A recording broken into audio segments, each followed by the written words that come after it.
Have you ever wondered why mirrors often serve as portals to the supernatural in stories and movies? A fascinating question, right? Mirrors have been a part of human history for thousands of years, dating back to the ancient Egyptians who used polished brass as reflective surfaces, but it's not just their practical use that caught our ancestors' attention. Mirrors have always been shrouded in an aura of mystery and magic. They've been seen as tools of divination, as windows to another world, and yes, sometimes as doorways to the supernatural. This mystique has been woven into our stories, our myths, and our movies, making mirrors more than just a tool to check your appearance. Now let's delve deeper into the enigmatic world of mirrors. Have you ever heard of black mirrors?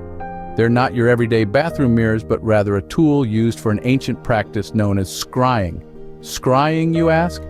It's an age-old technique of peering into a reflective surface like a black mirror in an attempt to see visions or messages from the other side.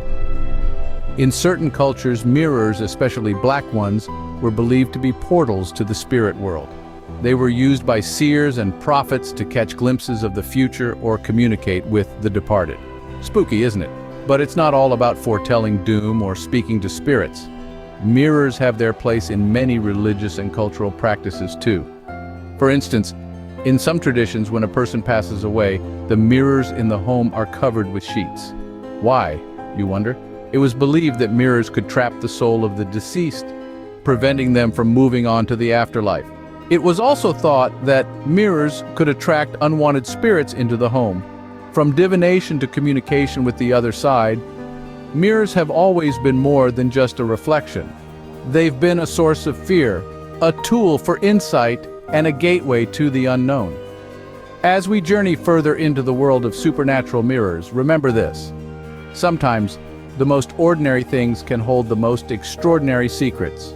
But it's not just in the realm of the paranormal that mirrors hold power. In fact, mirrors have been steeped in superstition and mystery across cultures and throughout history. Take, for instance, the tradition of covering mirrors after a death in the family. This practice is prevalent in Jewish culture, where it's believed that after a person dies, the soul remains in the house for 7 days. Covering the mirrors prevents the departed soul from seeing its reflection and becoming trapped, delaying its journey to the afterlife. But this belief isn't exclusive to Judaism. In other cultures, it's thought that mirrors could attract or trap other types of unwanted spirits. Covering mirrors is a precautionary measure, a way to close any potential gateways to the spirit world. And speaking of gateways, let's delve into the idea of mirrors as portals. Across various cultures, mirrors are viewed as more than reflective surfaces. They're seen as doorways, entries to other realms or dimensions. The Celts, for instance, believed in the concept of the otherworld, a parallel universe that could be accessed through reflective surfaces like water or mirrors. In Chinese feng shui, mirrors are used strategically to attract positive energy or repel negative forces. Misplaced mirrors, it's believed, can invite unwanted spirits or disrupt the balance of energy in a home. Even in modern literature and film, mirrors play a pivotal role as portals. Lewis Carroll's Through the Looking Glass, a sequel to Alice in Wonderland, is a prime example of mirrors as gateways to fantastical worlds. But it's not all about spirits and otherworldly portals. Mirrors also hold symbolic significance. They're seen as tools for self-reflection, introspection, and personal growth. In psychology, the mirror stage, a term coined by Jacques Lacan, refers to the phase in a child's development when they recognize themselves in a mirror for the first time, a crucial moment in the formation of the self. Whether it's a portal to another world or a way to trap spirits, mirrors in our culture are more than just a tool for vanity. And then, of course, we have the mirror monsters. You know, those terrifying figures that seem to live within the mirror itself. These creatures of the looking glass have been woven into folklore, urban legends, and of course, cinema. We're talking about entities that lurk in the reflective depths, ready to strike fear into our hearts with a mere glance. Movies have long been exploiting this primal fear. Consider the film Mirrors, where the glassy surfaces become doorways for vengeful spirits. Or take Oculus, where an antique mirror harbors a malevolent entity that manipulates its owners into a deadly game of perception and reality. These films tap into our shared unease with mirrors, making us question the safety of our own reflections. But why do these mirror monsters terrify us so? Perhaps it's because mirrors are everyday objects, and the idea that they could harbor something sinister is deeply unsettling. Or maybe it's the notion that mirrors in their reflection of us might reveal something about ourselves that we'd rather not see.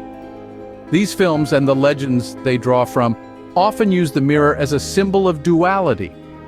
The mirror presents an alternate world, a twisted version of our reality where the rules we know and understand are subverted.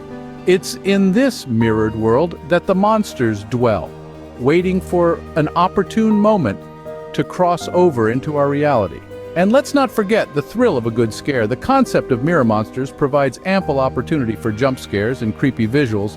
It's a tried and true formula that keeps us coming back for more, even if we do so with hands half covering our eyes.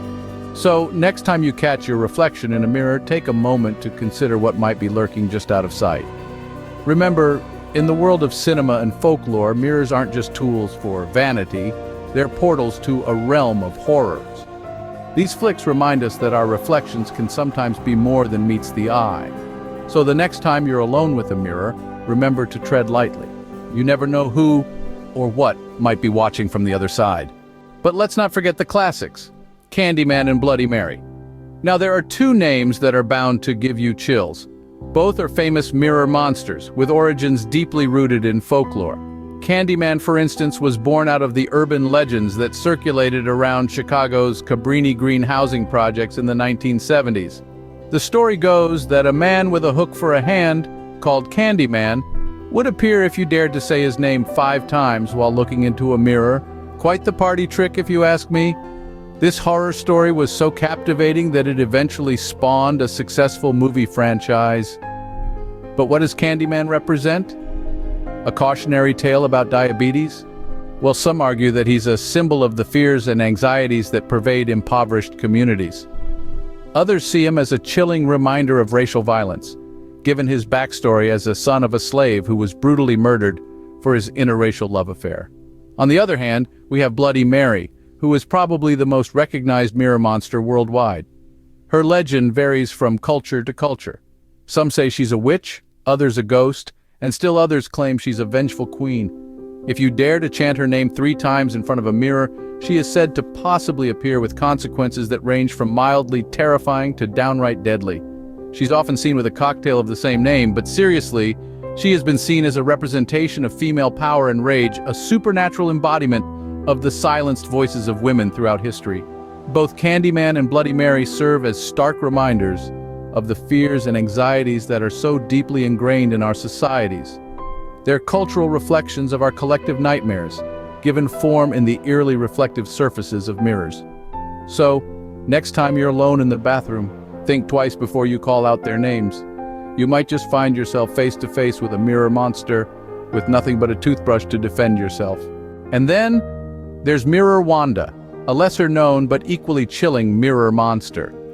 Dwelling in the folklore of the southern United States, her name plays on the term marijuana. Her story serves as a cautionary tale against drug use, particularly among young people. Legend has it, those who dare to say her name 3 times before a mirror under the influence are in for a terrifying surprise. Now, Mirror Wanda isn't the only one. Mirrors, it seems, are a popular medium for supernatural entities across cultures. From Asia's Hanako-san of the toilet, a ghostly girl haunting school bathrooms, to the vengeful spirits of Latin America's La Pascualita, mirrors have been casting unsettling reflections for centuries. Each tale carries its own message, steeped in regional beliefs and societal norms, but whether they serve as warnings or simply spine-tingling tales for a late-night gathering, one thing is clear. So, whether it's a warning against drug use or just a scary story, mirror monsters are everywhere.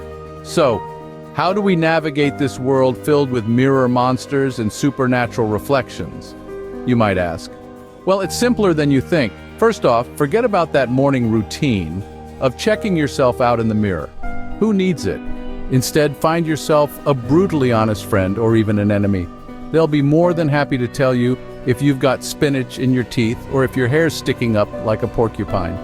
And if you're ever tempted to utter the name of a certain mirror monster 3 times, just remember, There's a lot more fun things you can do with that time, like, say, learning to juggle or mastering the art of origami. Lastly, don't forget the power of a good old bedsheet. It's not just for ghost costumes or toga parties. Drape it over that mirror, and voila, you've got yourself a monster-free reflection. Remember, the best defense against any mirror monster is a good sense of humor, and maybe a sheet to cover that mirror. Speaking of being fearless, we've talked about many mirror monsters today, but we're curious to know if you've had any run-ins with a mirror monster besides yourself. Have you ever seen something in the mirror that gave you chills? Or maybe you've had a close encounter with Bloody Mary or the Candyman. If so, we'd love to hear your stories. Remember, sharing your experiences can be a big part of overcoming your fears. In fact, it's often through these shared experiences that we realize we're not alone in our fears and that we can find strength in numbers. So go ahead, don't be shy. Share your mirror monster stories in the comments section below. And while you're at it, don't forget to hit that like button if you've enjoyed this video. Your support helps us create more content like this. And if you want to stay up to date with all our latest videos and stories on how to be fearless, even of that man or woman in the mirror, make sure to hit that subscribe button. Thanks for watching.